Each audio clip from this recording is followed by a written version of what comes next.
Despite QLOC trying their best to keep the integrity of the original Dark Souls experience intact, they still had to implement some quality of life improvements that were designed to 2018ify your Dark Souls experience. Today I bring you the overview of those changes. I will do it in two parts. In the first part, I'm gonna list the changes and explain them. In the second part, I will go over the changes in order to determine whether those changes are good or bad, all while providing my humble, try-hard opinion on the subject. So let's start with the list of changes. Bear in mind those changes are in no particular order. They're all equally important. Let's begin. Number 1. Glorious 60 FPS is glorious. The game now runs natively at 60 FPS, which is amazing. We all got spoiled by the smoothness of Dark Souls 3, and I'm sure many of us were lusting for that Dark Souls 1 experience with the same smoothness, without the annoying game-breaking glitches that were brought by the DS fix. Don't get confused though, the mod itself is a godsend, a fix for a broken game as it was released on Steam years ago, and it is very important to understand that those glitches weren't caused by Dark Souls fix directly. Instead, they were caused by a fact that the game was never meant to be ran at 60 FPS, which isn't the case now, yay. Number 2, matchmaking that actually works. They gave it Dark Souls 3 treatment by providing a set of dedicated servers for the matchmaking of Remaster. Bear in mind that those aren't the dedicated servers for the combat itself, they're just there to ensure that you can quickly connect to others. The player connection is still peer-to-peer, but now, thanks to dedicated servers, the wait times have been reduced greatly. Number 3, Red Sign Soapstone now works with the boss being dead. In the original game, killing the boss effectively locked the area for multiplayer, so your only option to see another player in your world, assuming that the area boss is dead, was nothing, because you just couldn't summon any phantoms with the boss being dead. However, in the remaster, even if your boss is RIP, you can still summon people for a duel or two with no issues. Number 4. Password matchmaking is finally here. I remember the good old days of Games for Windows Live with terrible connectivity and no way to directly match with your friends. So you had to wait an hour or so in order to sync up and see some familiar faces. It's not the case anymore. Now the game allows you to set a password that will be used to instantly match you with other players that use the same password. In addition to that, the game has gained a scaling system that scales your friends down or up if you have been matched with the password and they're too powerful or weak in order to match your level. Number 5. The Big Breakfast multiplayer. Now we have as many multiplayer slots in Dark Souls Remaster as we had in Dark Souls 3 or Dark Souls 2 Scholar of the First Sin. This means that instead of the usual 4 slots, we get 6 slots for even more of a chaotic action and forest fun. Number 6. Weapon matchmaking. As of now, Dark Souls Remaster has a system similar to the one of Dark Souls 3, with the game using your weapon upgrade level in addition to your soul level in order to determine whether you can co-op with your friend or not. Obviously, it doesn't affect the password matchmaking, but it works everywhere outside of it for both invasions and co-op. Number 7. Esthers for everyone.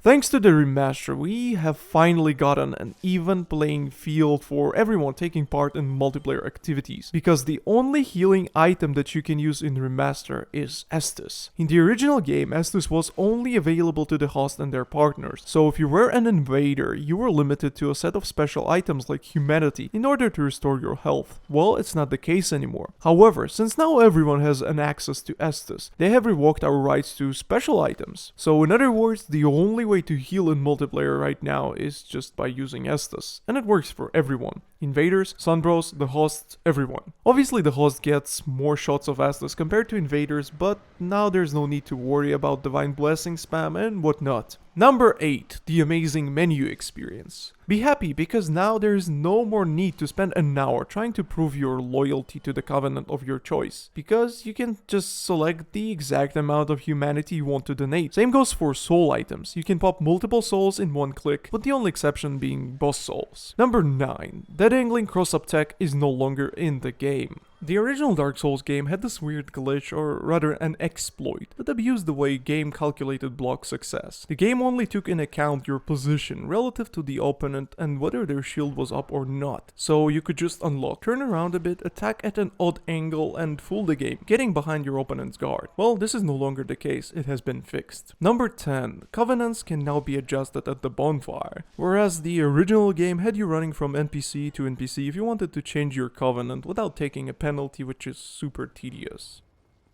Okay, now that we're done with the list, let's talk through the changes and see what's good and what's bad. First of all, 60 FPS is just amazing. Buttery smooth action without any of the annoying glitches that were present before. However, I feel like they have implemented it in the exact same way that Dark Souls fixed it, by speeding up the game. Except they got rid of the game-breaking glitches and made it 60 FPS for everyone. But to me it feels like the jumps are shorter, rolls are shorter, and running speed is slower than it was in the original game at 30 FPS. This little elevator jump in the ew-ah-ohh township partially confirms my theory. I don't have the original game installed anymore, but I'm sure everyone here with just a bit of Dark Souls experience can confirm that this jump was doable at 30 FPS, but only at 30 FPS. If you were to enable the 60 FPS mode, the fix would speed up the game, making the jump distance shorter, meaning that those jumps weren't possible at 60 FPS. As you can see, I can't make the jump in Remaster, so yeah, if this is correct, it might turn out to be a bit more than just a small annoyance, because some combos might no longer work. I'll do some more testing on the subject and I'll report what I find later on, so stay tuned for that. Now, dedicated servers for matchmaking are very cool, but at this point this is a standard, so I'm not really surprised about it. In fact, it's almost a given, since the two other previous Souls games were running dedicated servers since the day one. Again, keep in mind that those dedicated servers are meant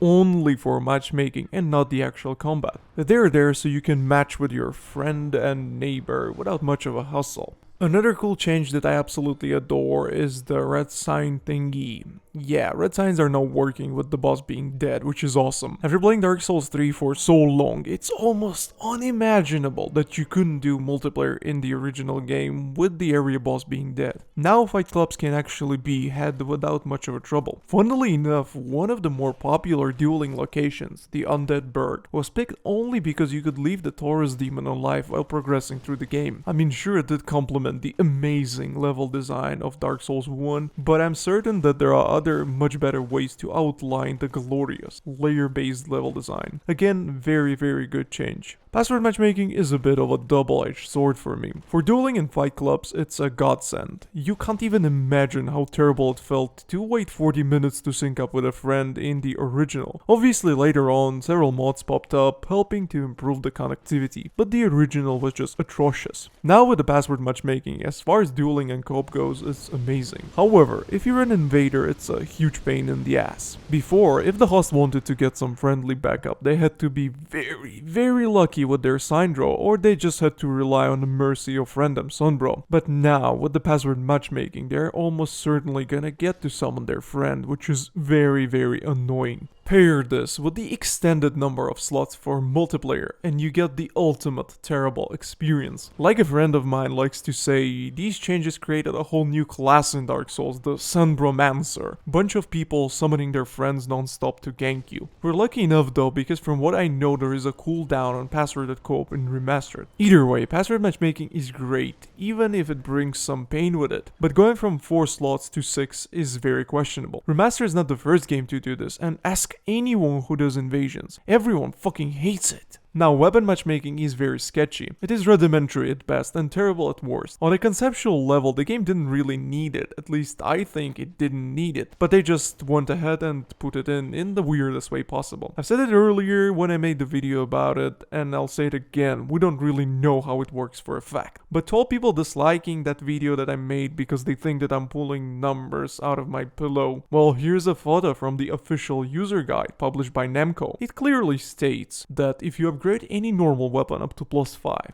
and or pick a unique weapon that counts as a normal at +5, you can't naturally connect to anyone who didn't upgrade their weapon. There you go, official guide. If that's how it works, then well, that's how it works. Trust the guide, trust other people, it doesn't really matter. What matters is the fact that this change wasn't really necessary. As far as healing item limitation goes, I think it's for the best. We kinda got rid of the humanity and divine blessing spam, which is good, because on a platform like PC, you have billions of cheaters with the infinite humanity and divine blessings and whatnot, and it's super annoying to fight these guys. So now it's an even playing field. Well, not like they can't just make their Esthers infinite, but at least Esthers doesn't heal up to full HP. That being said, Esthers is still instant in this game, so it's nothing like in other Souls games where you still have an option to punish them for healing after it happens. However, due to the slow ass Esthers animation, there is a huge backstab window, so punishing it isn't really an issue. Overall, I'm fine with this change. Now let's talk about the mechanical change, the big one, the dead angling situation. People really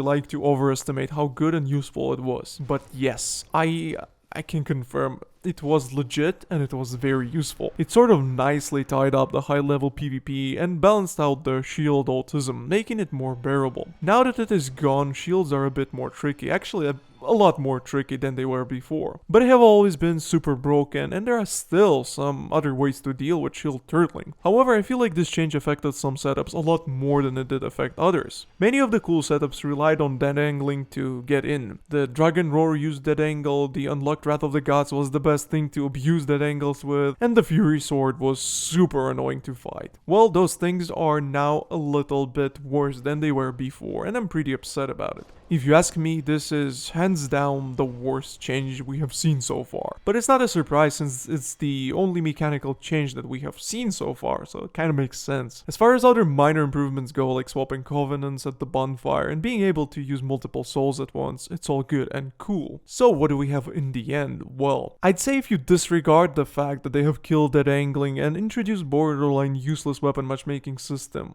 I think that we can all be very happy with how it turned out. Obviously there are still some glitches here and there, but no game is perfect. However, some of those glitches are super, there you go guys, triple super, but super mega super very annoying. The most annoying thing is this new controller glitch that happens when you disconnect your controller. You do it, you disconnect the controller, and the game won't recognize it until you restart the game. As a proud owner of an old and used USB cable, I fucking hate this. One wrong move and I have to restart the game. It's super annoying. The other important thing that I feel like is worth mentioning is this short random stutter thing that is still in the game. After all those years, nothing has changed. This annoying micro stutter that you probably have seen in this video has been in the game since day one, and they didn't fix it with the remaster. Either way, the remaster was meant to more or less 2018ify your Dark Souls 1 experience, and I think it does it pretty well. Let me know how you feel about those changes. What change do you like the best, and what change do you see as the worst? Thank you for watching, and I'll see you next time.